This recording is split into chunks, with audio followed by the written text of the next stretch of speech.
هي بلدة لاسا.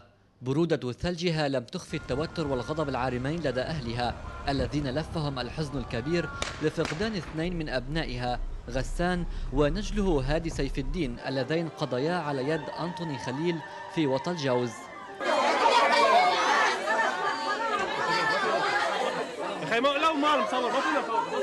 وسط إطلاق نار كثيف تعبيرا عن حجم الغضب العارم، انطلق موكب تشييع الضحيتين بحضور المدير العام للأمن العام اللواء عباس إبراهيم ممثلا رئيس الجمهورية وعدد من نواب تكتل التغيير والإصلاح. احنا هون محصنين ضد الفتنه الحمد لله، ومثل ما انت شفت، انت وجاي لهون شفت الكنيسه، شفت الجامع، شفت المطرانيه، وشفت حد بنا حسينيه. يعني هذا المشهد ما بيروحوا حادث اجرامي باي حال من الاحوال. نحن اشتغلنا وحكينا وتحركنا بعقل وقلنا لهم بدنا صوت العقل، سمعونا صوت العقل، وبعدنا منصر سمعونا صوت العقل، لانه نحن ما بنسمع الا العقل، ما بنتصرف الا من خلال العقل.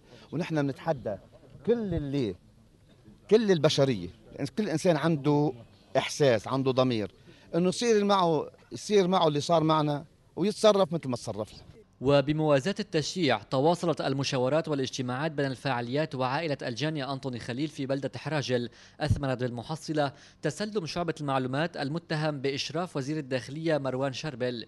وفي سياق التعبير عن وحدة الحال والعيش المشترك، أعلن كاهن رعية حراجل الأب حارث خليل أن عاطفة أهل البلدة مع أبناء بلدة لاسا ومع عائلة الفقيدين، مؤكدا أن المصيبة واحدة.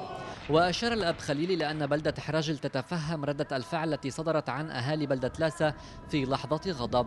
بين حراجل ولاسا تاريخ من الانصهار والتعايش الذي يتجدد كل يوم، وإن خرقته حادثة أطفت بعد التشنج فإن حكمة العقلاء لا شك أنها قادرة على استيعابها، خصوصا وأن الأهالي شددوا على عدم إعطاء هذا الحدث أي صبغة دينية أو طائفية وإبقائه في دائرة الحادث الفردي.